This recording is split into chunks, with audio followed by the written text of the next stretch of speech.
I'll get the first word, and then we'll let Alex go, then Lisa. Welcome, good to have everyone. I'm Dan Netting, I'm the minister here at First Christian. So glad to have everyone here. Everyone's going to have a story to tell, so I get the very first one of the night. The Dilly Dally. When I first came here, I would tell people, I'm the minister of First Christian Church. They said, where's that? And I'd say, well, it's at the end of Front Street. Where's that? I said, well, it's out in South Salem. Where's that? Oh, my word, it's right across from the Dilly Dally. Oh, yeah, I know. I was like, all right. And then the other funny story about the Dilly Dallies, and everyone's got a story, is darn it if UPS would always show up at 5 o'clock. There's no one in the church office, so they would always take our UPS down to the Dilly Dally.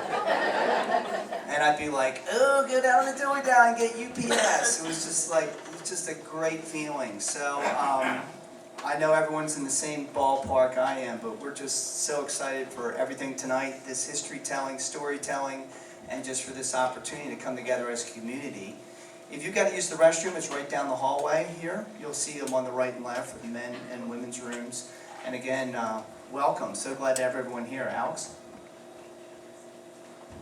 Thank you all so much for coming here today. We are in for a treat tonight.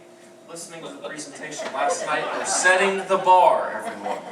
We're setting the bar, but this would not be possible without Lisa and Pastor Nettie's making this space available for us, and it's truly amazing, and thank you all so much for doing this and being open to giving the talk again. As you said, this is the fact-checking group right now. This is my fact-check group, yes. You all have your work cut out for you. But once again, thank you all so much for being here, and to introduce our speaker, this is Lisa Garst. She is a aficionado of small-town Virginia, being a native from Covington. But we won't hold that against her. She's been in Salem for about 20 years now. She's a graduate of Mary Baldwin, and she, along with her husband Reed, her daughter, and her 2 dogs, are now the proud owner of the Dilly Dally and the ones restoring it. So let's give it up for Lisa.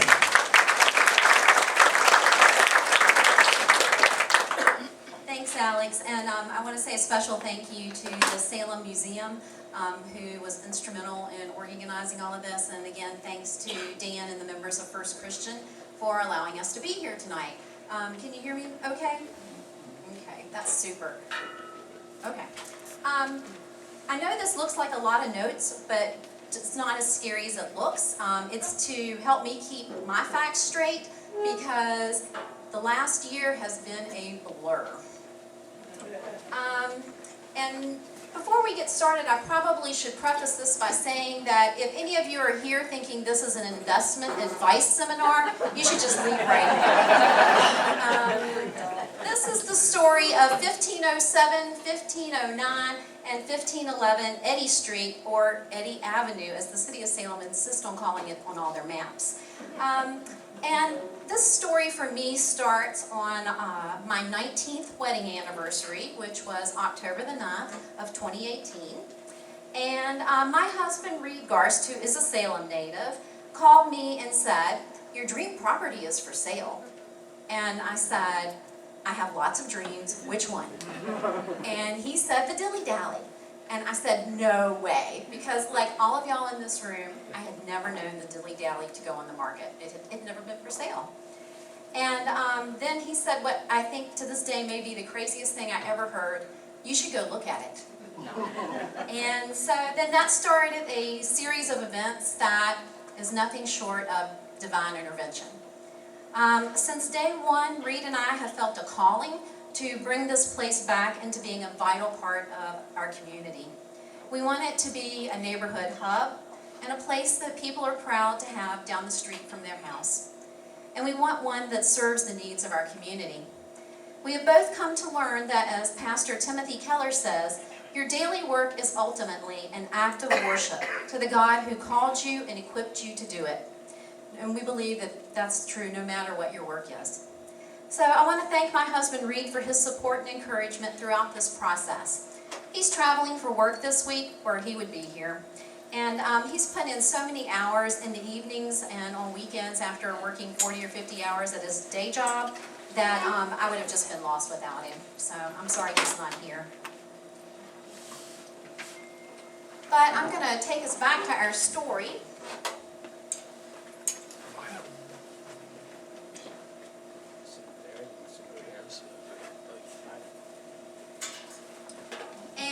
thing I would like to ask you is that this is a night of storytelling. So if you've got something or one of these slides triggers a memory for you, jump on in here. If you hear me say something that you know is absolutely wrong, fact check me. Give me the truth on this one. So Reed sends me a text of a picture with the real estate agent's phone number, and I call the listing agent, and he says, "Can you be there in an hour?" And I said yes. And as you look at these pictures of my first walkthrough, I want you to remember that this was the first time anybody had been in the building in 9 years since it closed. The building had sat empty since the passing of Mr. Roger McNulty, who had been the operator of the Dilly Dally for about 25 years. He had purchased the store from his brother Raymond in the 1980s. And this legend, the family legend of the McNultys is they called it the Dilly Dally because they said that's all people did there. And one important thing to remember too as you look at this is that the McNultys were tenants. They leased the property. They never owned the building.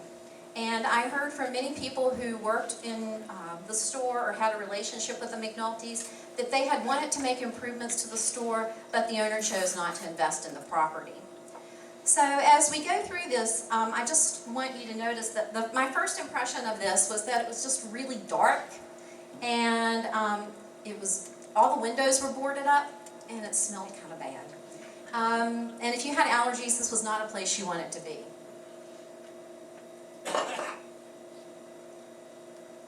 But it was like traveling back in time. Because there had been minimal investment, it was relatively unchanged. And in these pictures, you can see the floors.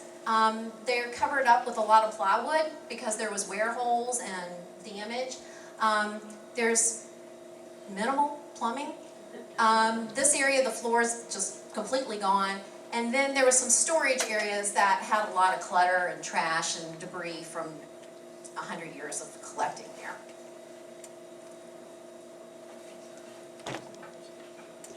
Here is a furnace, for lack of a better word, an air conditioning unit, a hole in the roof where there's water pouring through, and mold and mildew.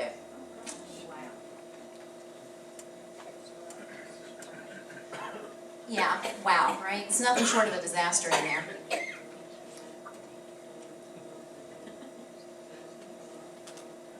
So, as we're going through all of this, I just want you to remember that if you know me, and you've known me for a while, I'm very risk averse. I don't like to take chances outside my comfort zone. I like to go back and I like to research it and I like to make spreadsheets and flowcharts, and then I like to talk to everybody I know and get their opinions, and then that's how I process the information. Except in this case, where I walked out with this enormously stupid smile on my face, and I had all of these ideas, and I think, quite simply, I was in love. Nothing else, there's no other rational explanation.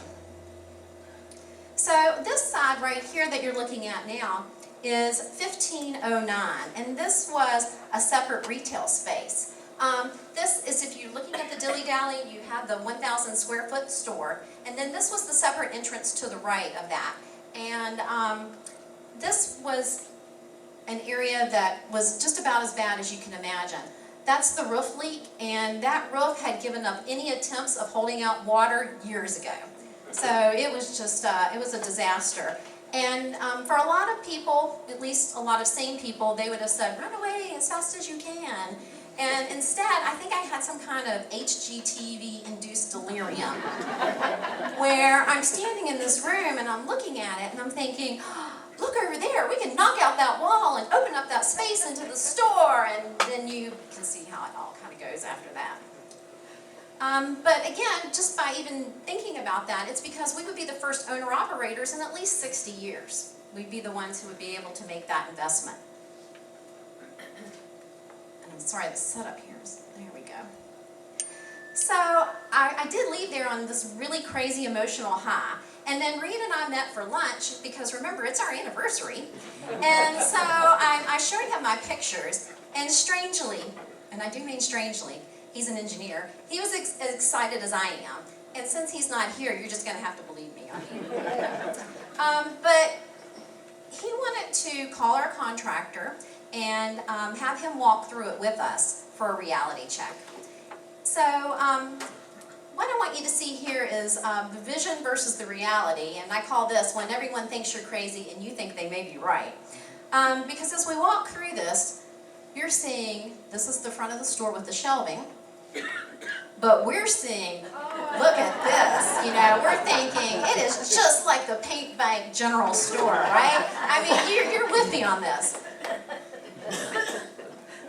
And then you're looking back through the store with the clutter and the old shelving and everything, but no, we're thinking Floyd Country Store. Okay?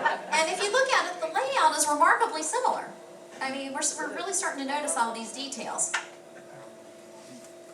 And now here, wow, how about this? This is that ice cream, that 1509, that old separate retail space. And, well, you know, it's sketchy at best. But when the Garst looked at this, they thought ice cream parlor. And so, we could just really see an opportunity for something like the Blue Cow over there. There's some beautiful windows on that side. The lighting is amazing. It was just all starting to come together for us. So this was by October the 12th, so 3 days after the first time I walked through it, we had a contract on the property pending an inspection. Now that's pretty funny because there was no way they were going to make any improvements to this property, okay? But it was our opportunity that if things were really bad, we could run away screaming into the night. The property at that time was being sold by a bank. The bank was the trustee and agent of the June Ludwig Moore estate. And Miss Moore had been the property owner, and she had passed away 5 years earlier. And we're not sure why the bank held the property for so long before they put it on the market, but that's just the way it worked out. So while we're going back and forth with the inspection and the bank trustees and everything, I went into that research mode I was telling you about earlier. And I called Mary Ellen Wines. And does anybody here know Mary Ellen? Yes. So if you know Mary Ellen, she is law and order by the book. She's very factual. She's a great person to know if you ever want to take on any project in the city of Salem. She's the zoning administrator for the city, and I was thinking she'd give me this one last reality check. And she told me that the property was zoned correctly for use. It's zoned CBD, which is Community Business District, and that's a zoning that allows a variety of commercials and services in a mixed-use environment, which the Dilly Dally is in a neighborhood. So by right, we could put retail back in there. And we are here in this circle, right there. We're the royal blue color. But even though the zoning was right, there was one small problem, and that is we're in the floodplain. And for most of us in this room, that's no big surprise. Because in 2007, lots of Salem went into the floodplain when there was a remapping of the area. And there's one thing that I learned a long time ago, and that's the difference between the floodplain and the floodway. If something is in the floodway, that equals no way equals runaway. But this is in the floodplain, and so any substantial improvements, meaning an investment of 50% or more of the purchase price or the assessed price, would mean you have to bring everything up to the code for floodproofing. And that was going to be a deal breaker. There was just no way. The first reason being is that we were going to make a lowball offer. We were really aware of how much money it was going to take to go into this place. And even though we were in love, we weren't stupid. And so that didn't leave us much room for the improvements if we had to stay under that 50% threshold. And then the cost to engineer it to make it floodproof, it just wasn't going to happen. So Ms. Wines said that if we could get historic designation, then we could improve it under the rehab code. And so that was an option. We saw a window of opportunity. And then Reed and I prayed about it and decided to go ahead. And now we just have to keep it quiet until closing, which was ironically set for Halloween.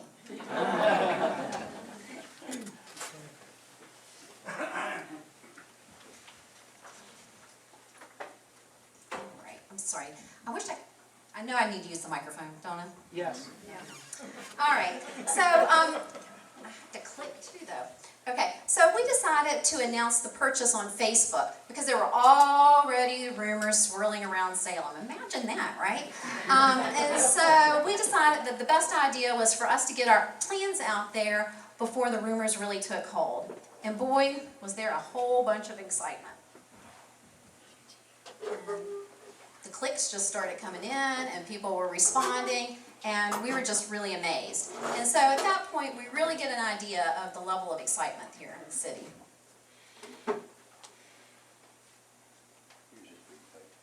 Hey, that's brilliant. Thank you. Thank you all. I appreciate that. And so, as the year, here we go. So that night for Halloween, we went over. We opened the doors for the first time in years, let people take a look inside. Skip and Lynn, who are here tonight, came over and helped us hand out candy. And I think we had, 500 people come by? I mean, it felt like half of Salem was over there. Get used to that. Well, this year was different, though, with the rain. It wasn't as much fun. So anyway, this is where we go into the challenges of the rehab, or as I like to say, do not take investment advice from me. So as the year came to a close, we started to realize what we had really gotten ourselves into. There's the floodplain situation we have to deal with, which means we have to get that historic designation. There's no ifs, ands, or buts. We're dealing with years of neglect. The main problem that's coming to light right now is that roof. It has caused problems all over that separate retail side, and we're just not even sure what we're going to get ourselves into there. How about this? You would think somebody would know this going into it, but we're not just doing one project. We're doing 3 projects in one. We've got a store renovation to do, we've got an ice cream parlor renovation to do, and there's a 1,000 square foot apartment upstairs, a 2-bedroom, 1,000 square foot apartment upstairs that has a complete redo. There's no working plumbing in this place, no working HVAC, and we've never done any of this before. So we decided that we wanted to do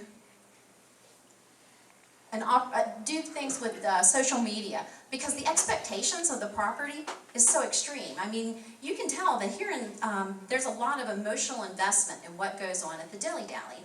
And I just want to tell you that, boy, do people have opinions about what you should do with the Dilly Dally.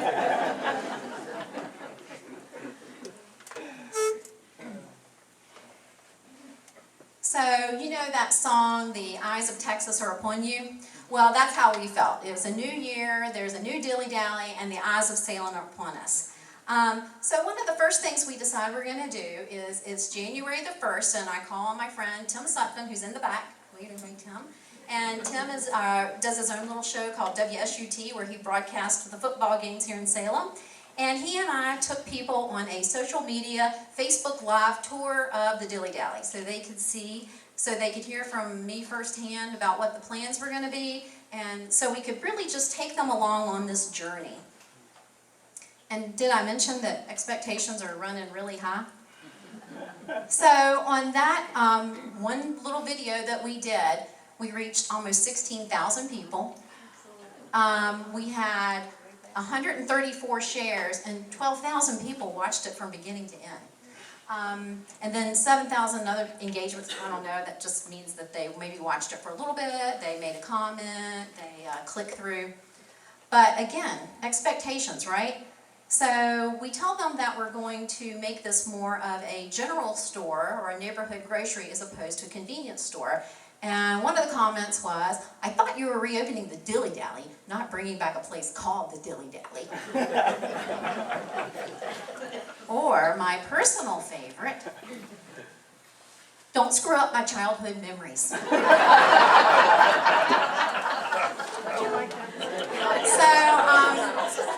no pressure, right? Was that you, Eddie? Meanwhile, while all of this is going on, and we're, like I said, trying to bring people along in the journey, the Community Development Office inside the city of Salem is working on that local historic designation. This kind of tracks back to the summer of 2018. Are there any Broad Street neighbors here?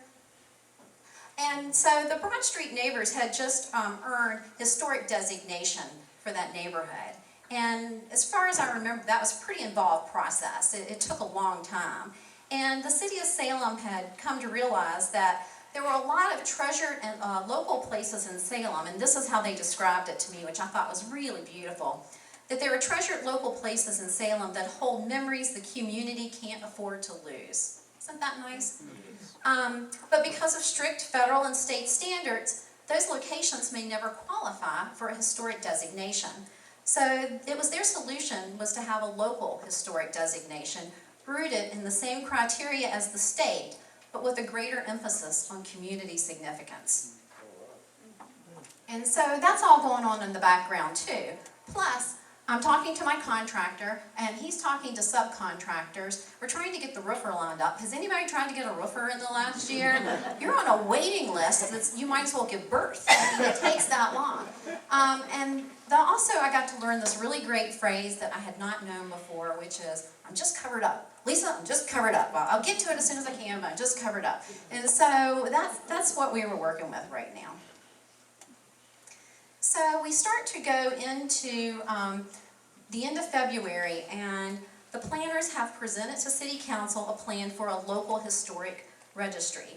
And the criteria are the building must be 100 years old. Well, that's not a problem. We're 1910 construction, so we're almost 110 years old.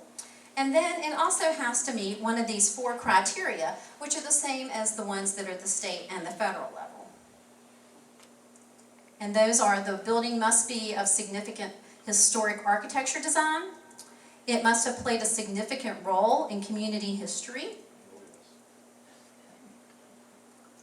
It must have ties to a historic event. Or the building must be associated with a person of historic significance. And we don't have any evidence that Elvis or George Washington slept at the Dilly Dally. So we went with the building must be of significant historic architectural design and the significant role it played in the community.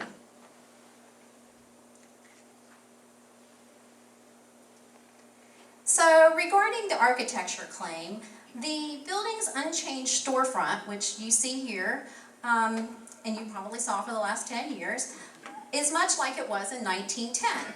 Unlike the other few remaining buildings of this period in Salem, this structure remains closest to its original condition because of, say it with me, a lack of investment.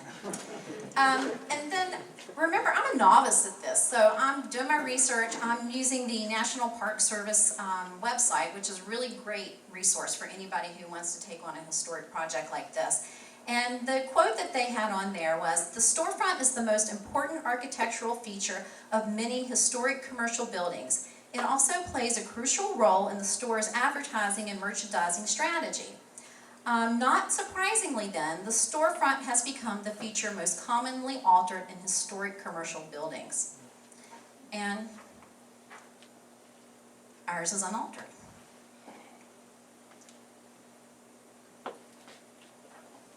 And then we want to go into the importance to the community. And a lot of this was a surprise for me. It may not be a surprise for a lot of y'all in the room, but I'll just kind of walk you through this. I'm sorry you can't see here. But in 1910, the property was built by J.R. Maxey. On some documents, it's called Massey. And so these documents came out of Roanoke County, and I'd like to thank my friend Dee King, who went and did the research for these. But Mr. Maxey built the building, and according to Wilma Sowers of this church, her father was the carpenter on the project. And then in 1935, the property was sold to R.T. Overby and Renda Overby.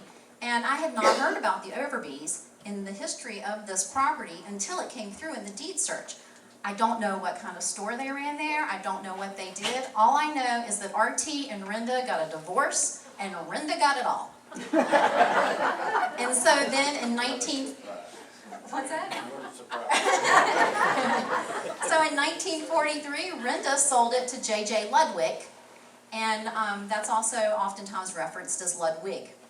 So as you're going through historic documents, it's a bit of a treasure hunt because the names may be changed depending on whoever is recording it. So Mr. Ludwig runs the store until he dies, and then he leaves it in an estate to his wife and daughters. June Moore is one of those daughters, and her sister works out an arrangement with her in 1972, and she becomes the sole owner until 2018, when Stillwater's Resources, which is me, buys the property, and I'd like to think that we're going to be able to hold on to it for a few years.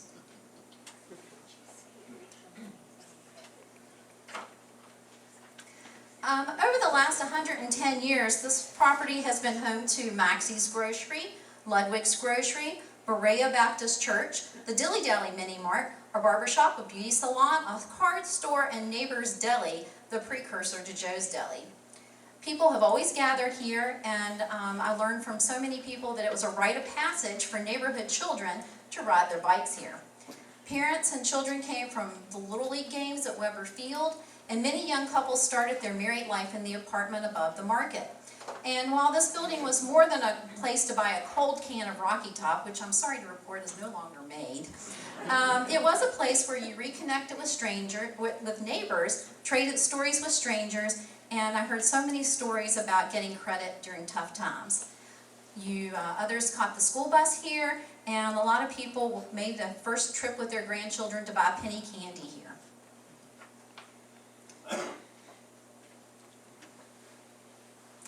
Now, I wanted to include these photos of members of First Christian Church because this group let me sit in on one of their meetings, and they provided real context for these stories. I mean, otherwise it's just a timeline until you talk to real people and what it meant to them.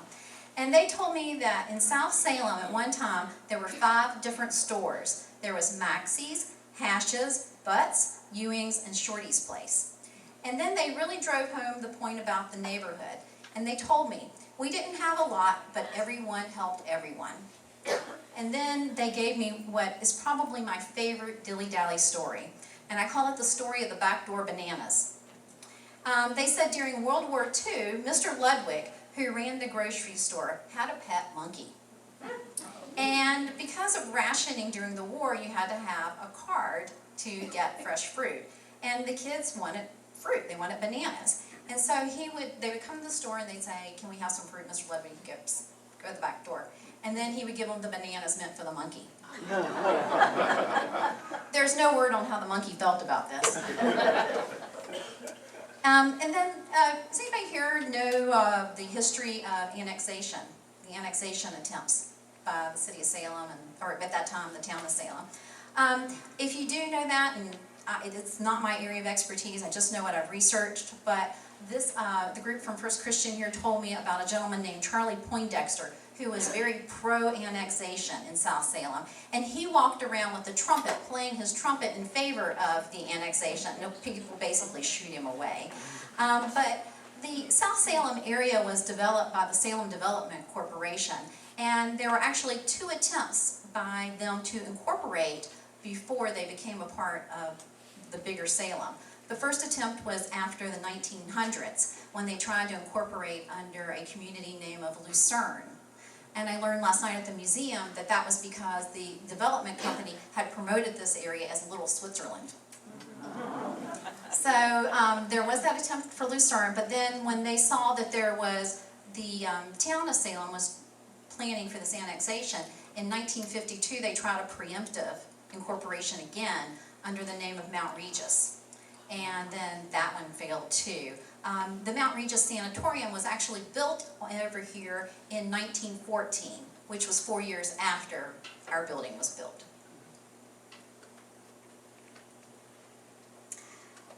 So we roll around to May, and on May the 1st, I get my building permit, and then on May the 2nd, our contractors started. And shown here is me with my friend Frank Sizemore. And Frank is our contractor. Frank is retired.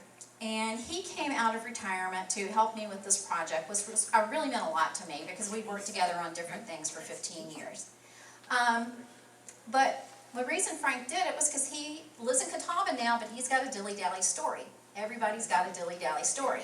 And his story is that his family was worried about him being out in the country too much. They sent him over here to stay with an aunt, When he was 14 years old, he rode a bicycle and chased girls all over South Salem. So, anyway, it's a great story. I don't know if it's true, but I believe Frank. So, anyway, he's the one who guided me through the process of all of this. He's the voice of reason. We have architectural drawings back there, and sometimes those worked out and sometimes those didn't, but Frank had the know-how to make it all happen. So one of the things we did, at least the first thing we did, was we got that roof fixed. So that just has to be done before anything else. But Frank's priority now is saving the floors, because one thing that came through on social media was, you're going to save the floors, aren't you? And if I would have had any idea how long and how expensive it was to save those floors, I would have been the first person to shout and pull them up. But as Frank famously told me, and then repeated often, Lisa, I told you, old cost a lot.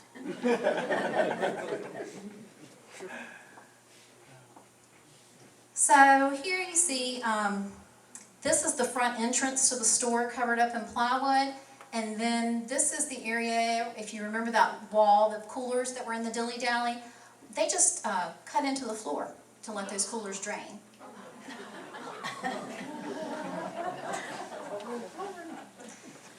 One of the things that I thought was really funny all this time was as people were telling me to fix the floors, they were also telling me not to make them too perfect, which I'm thinking is not going to be a problem.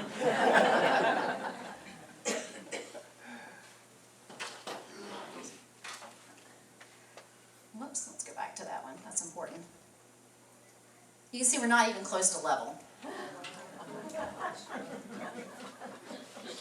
And I call that the perspective slide. And then, I hope you can see this, termite damage is rampant. So as we start to open up some of those areas to see what we're getting ourselves into, the joists are gone. I mean, it's just straight through.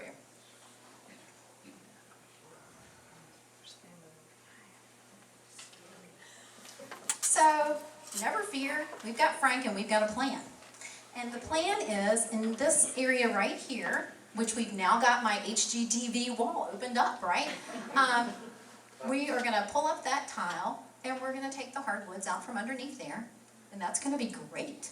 And then in this area right here, where we're putting a new, and I'll use this phrase ADA, which is Americans with Disability Act, which is a handicap accessible bathroom.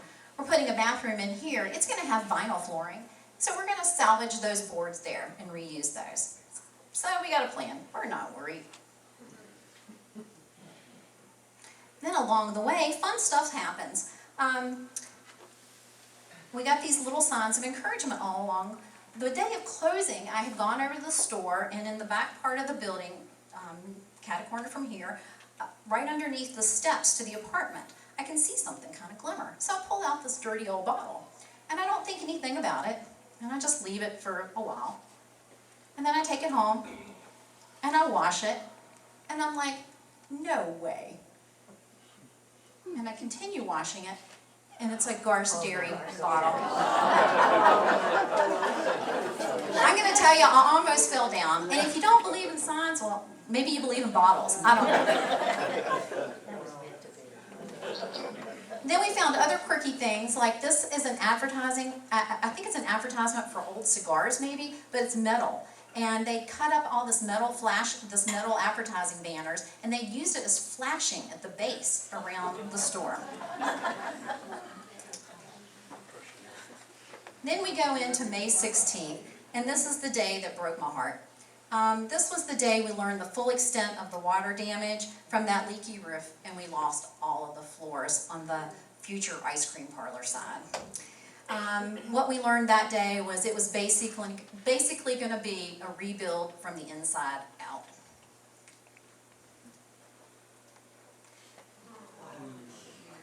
Thank you. That is the appropriate response. It was horrible.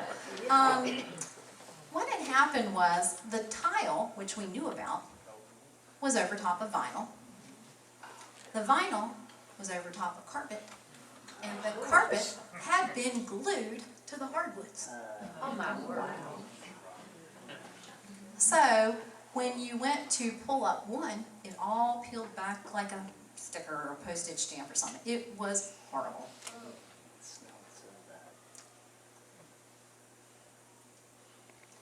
Then we could see that there were river rocks that had been used as the footers.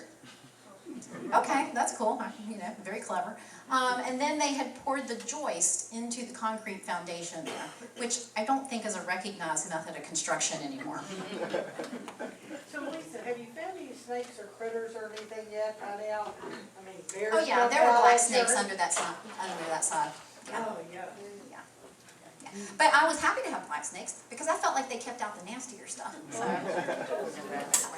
And then this was kind of fun because we're looking for anything that's fun right now. Does anybody know what this is, VSHC? It's the Virginia State Highway Commission, the precursor to VDOT. And it's an old stone road marker for intersections that was being used as a footer at the Dilly Dally. And these were in use until 1928, according to VDOT's website. And so VDOT doesn't know of any of these west of Bedford. So we don't know that we want them to know about this one. And then all along, we had people show up to cheer us on. And these are some middle school boys who got off of the bus stop. And I could see them out there talking, and they were curious and everything. And I said, you want to come take a look? And they're like, can we? And I was like, yeah, come on in. So now we're all on a first name basis, and they bring their dogs by so I can meet them. This was a young lady who brought by some stuff. We did a Dilly Dally time capsule. She put that in there, and she had a story from when she was young. We had Pastor Dan, who would show up and pray over big open holes because there was no water. And then perhaps some of y'all know this man, Dennis Reeser, who seems to be everywhere all the time. But it was really encouraging to have so many friends show up, and I really, really appreciated it. And then here's some of the original wirings. Y'all know what this is called? Knob and tube. I thought you might find that interesting or scary or both. But this is how they saved the floors. These were some of the really skilled construction guys, and they would jack up the floor, and then they would take these beams underneath it, and then they would put, you know, pour concrete. I mean, it went on forever. This is how they did it, just to get it level. And then they would take those pieces that we still were able to salvage, remember, from the bathroom area, and then they started to meticulously fit it in here. So whenever anybody asks y'all what was taking so long at the Dilly Dally, it's stuff like this that took forever. So while they're piecing it together like this, I'm using these guys to hold it together on my end. And these are my dogs. This is Augie, he's the black lab, and his big brother Mango, the yellow lab. And I'm really hopeful they'll be able to come into the store with me. We're waiting to get a ruling on that from the Department of Agriculture. So here you can see the finished results. Over on the far side here, it's patched up with maybe 300 gallons of putty, wood putty that Brian Guthrie has put on there because the cracks, a lot of them were just worn spaces. You just were never going to get that back unless we pulled out all the boards, and we didn't have the wood to do that. But I want you to see the final results.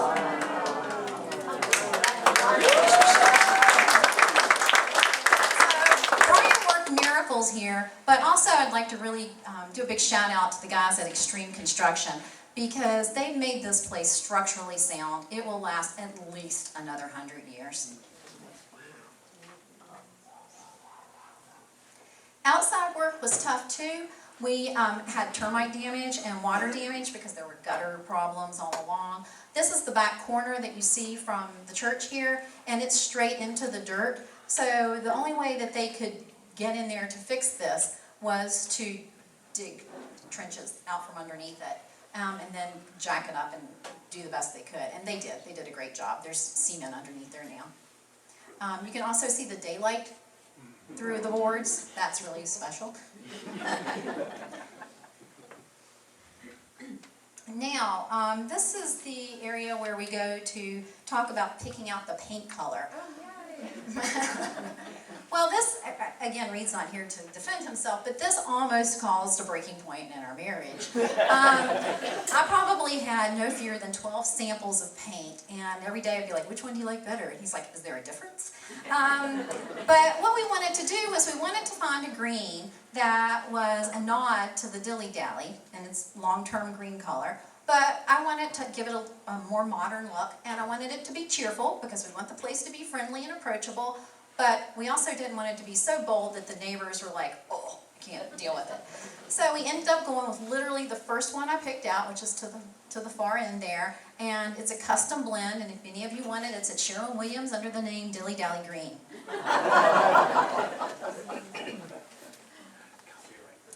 For authenticity, we went with wood windows. They were more expensive and they took a lot longer, but we felt it was worth the investment. And now we've got new gutters to support all of the roofing improvements too. And then I just want you to see this. This was the inside right before the windows went in, and the windows have been boarded up. And then immediately after, the light just starts to flood through.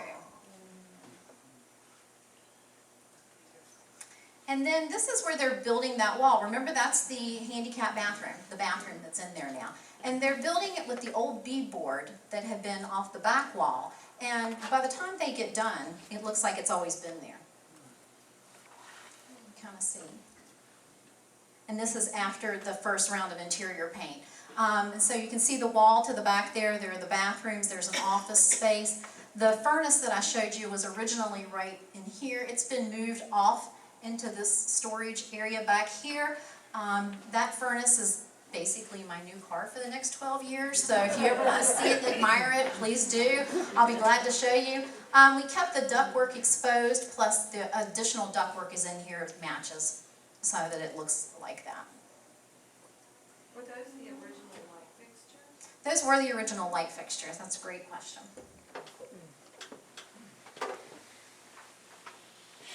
One thing to note is there was no insulation in the building, and so we have done our best to make a 1910 building energy efficient.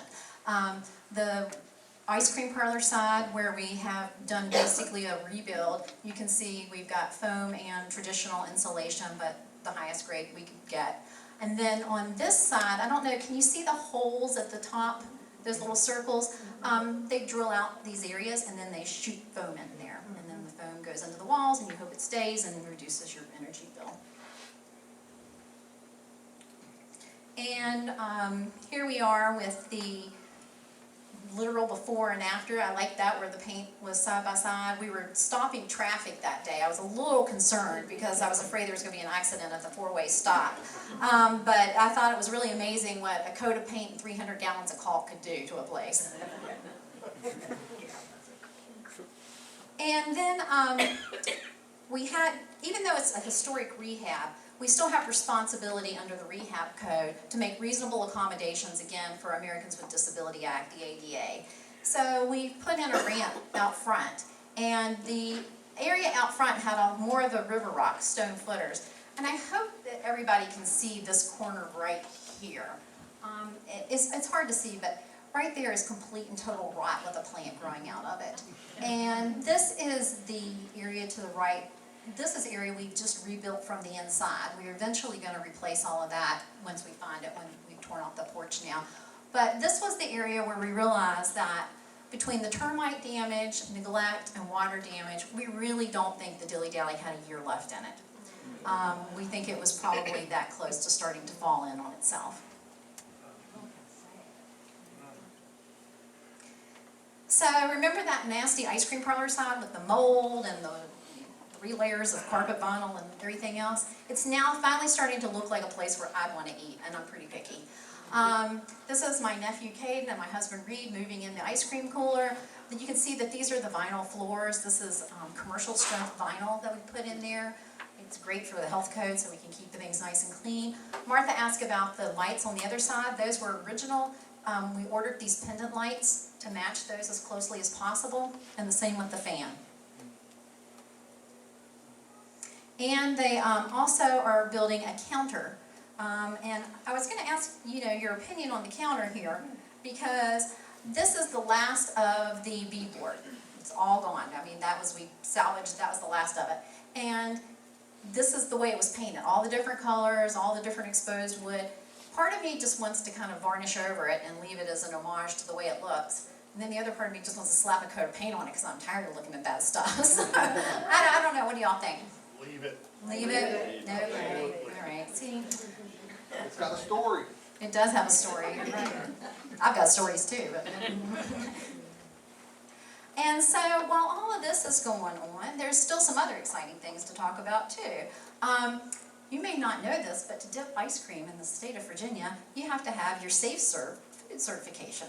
So that was 8 hours of my life I will never get back. But now I'm certified and maybe certifiable. But I'm also registered to be able to cook lobster and process fish and all sorts of other things. We have been buying furniture used and refurbishing it. You see up on top of the counter a pastry case. And all I want to say about that is I have a local lady who will be making baked goods for me. And when she's ready to announce, we'll announce it. But I'm super excited. It's some of the best desserts that I've ever had. And then there's that little pink can up in the corner to remind you that while all of this is going on, Reed and I are upstairs painting a 1,000 square foot apartment because we got to save some money somehow. And finally, we're in the process of building the dillydallystore.com, which is your online shopping opportunity.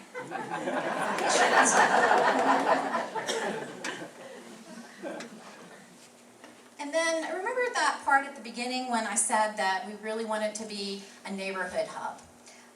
That really went into the design of our Dilly Dally logos. We wanted them to be friendly and we really wanted to make sure that the words Salem, Virginia were incorporated in the logo. And this is an official logo, it's registered, it's a trademarked now. We've gone to the effort of doing that, but Salem, Virginia is a part of that because the Dilly Dally is Salem and Salem is the Dilly Dally. I mean, that's how I feel about it now. And then that sunshine graphic there was inspired by, did you ever notice that the wrought iron in the windows were sunburst? A lot of people didn't notice that when they were white, but once we painted them yellow, it was like, there it is. And then that inspired our store motto, which is spread some sunshine. So we're going to have a slogan for the store. Your slogan is your call to action, which is eat, shop, and gather, meaning we want you to come here to eat, shop, but also visit with us, have a cup of coffee with a neighbor, buy some fishing worms, or whatever you want to do. But also, we've got a bigger purpose, and the purpose of the Dilly Dally is to spread some sunshine. And so as part of that, we've created the Sunshine Fund. So we're going to donate 10% of all of our logo merchandise to local charity. And so this t-shirt right here has been produced, and it'll go on the web store as soon as I can get all the banking account linked. And then this other t-shirt is a design concept that I'm playing around with. And y'all might recognize this idea. It's got a little van on it, and the van says Dilly Dally, and underneath it says South Salem GPS. Do you know where the Dilly Dally is?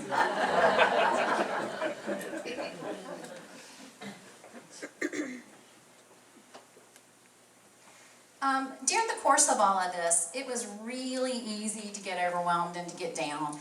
And Facebook is a great place. But again, Facebook is a place where people will tell you whatever's on their mind without any filter. And we've gotten a lot of pushback because people thought we've been going too slowly. And so every once in a while I would put these little slides up on Facebook basically as a pep talk for myself and a pep talk for the Facebook fans.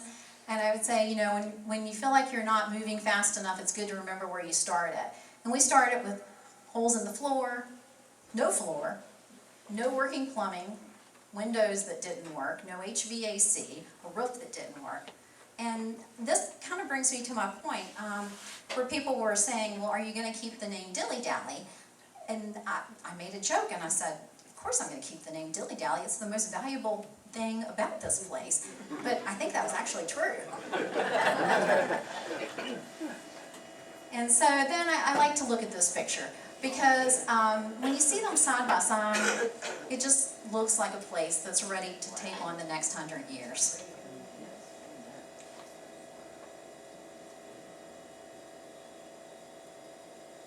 And then along the way, we've really been blessed by people who have stepped up just wanting to help us. And so at the beginning of our talk, you remember I said that if you were here for investment advice, you should just walk away. And I guess right now I want you to know that it really just depends on what dividends you're looking for, because these dividends are paying off pretty good, and we're very, very grateful. So now I will take all questions except when will you open? This was my Halloween costume this year, but a lot of people didn't get to see it because of the rain. I basically just went as a big question mark. But I really appreciate your being here. So, yes, Beezy. I would like, sitting here, for everyone who grew up here in South Salem with this through their whole life, to raise their hand or stand. Because there's so many that have, they live this story. And you have not been dilly-dallying around. Well, thank you. Yeah. All right, so 15 people maybe? 15 of us here tonight? You gonna let us bring bottles in for a nickel? So we If you can find all those Garst dairy bottles, I'll give you a nickel. So you're gonna do the ice cream parlor, and then are you gonna do, as I think I put on Facebook, I remember as a kid, and then of course, probably the best thing is this church, is our youth. I mean, the Dilly Dally for our church, and raise your hand if everybody, I mean, as a kid from church you went, or you're... Snuck out and went. Raise your hand if you went looking for them. The classroom was empty.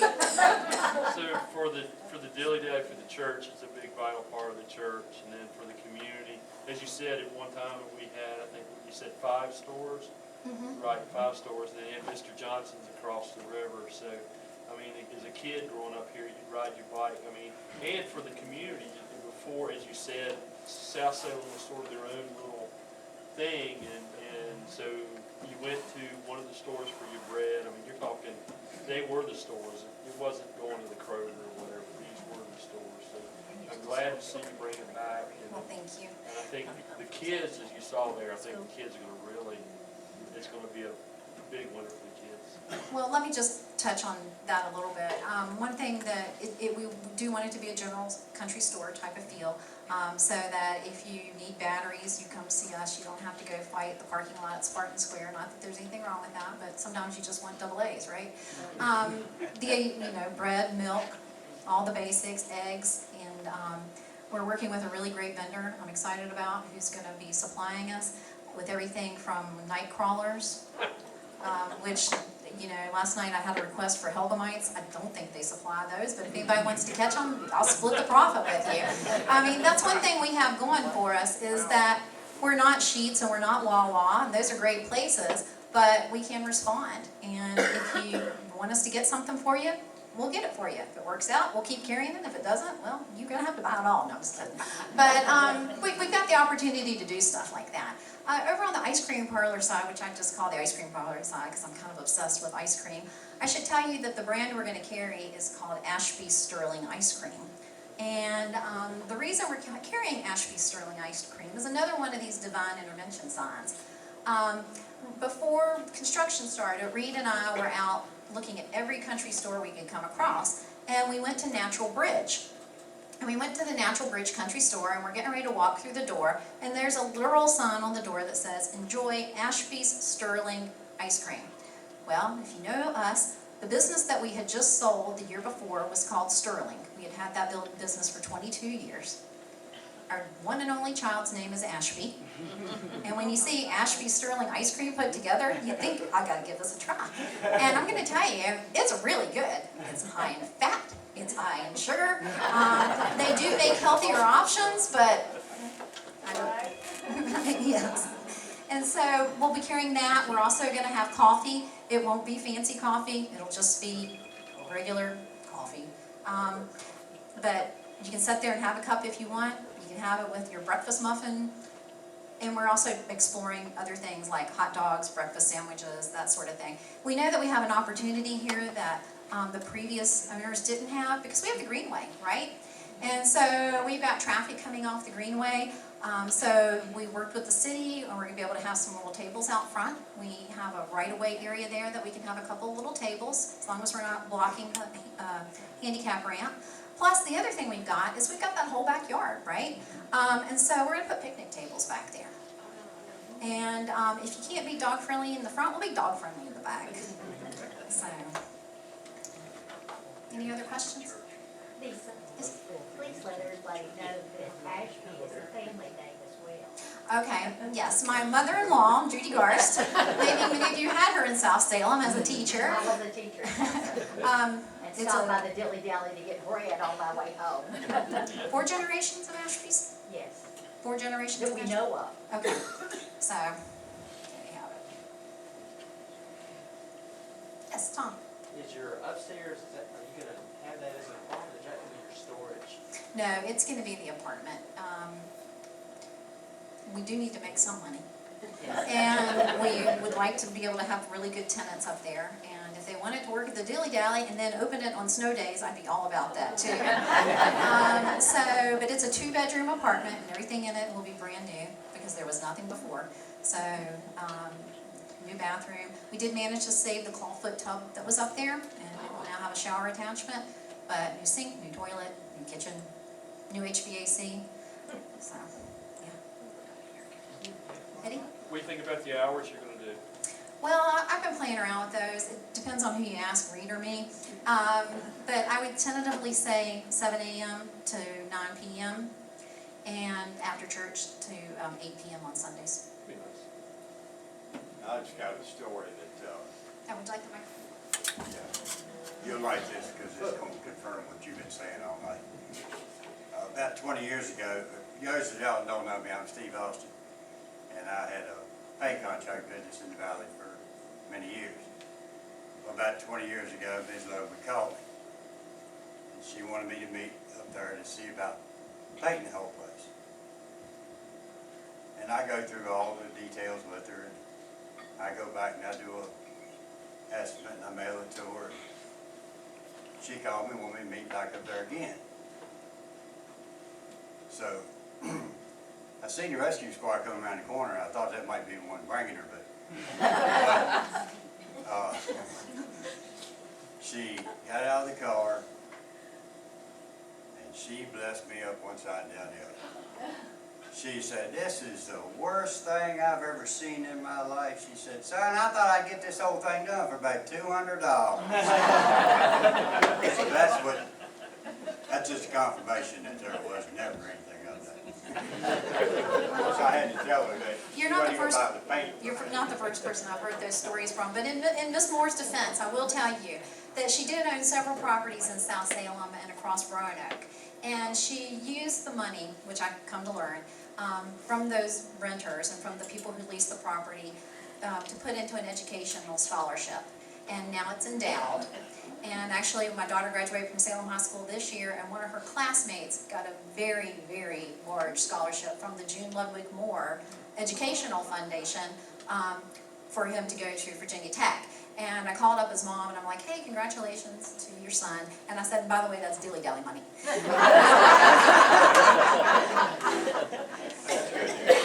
Yeah, so I think she invested in different ways. All right, well, if you want to ask questions, not on the record, come see me. If you want to know the opening date, raise your hand. We were pushing really hard for a surprise Christmas opening date.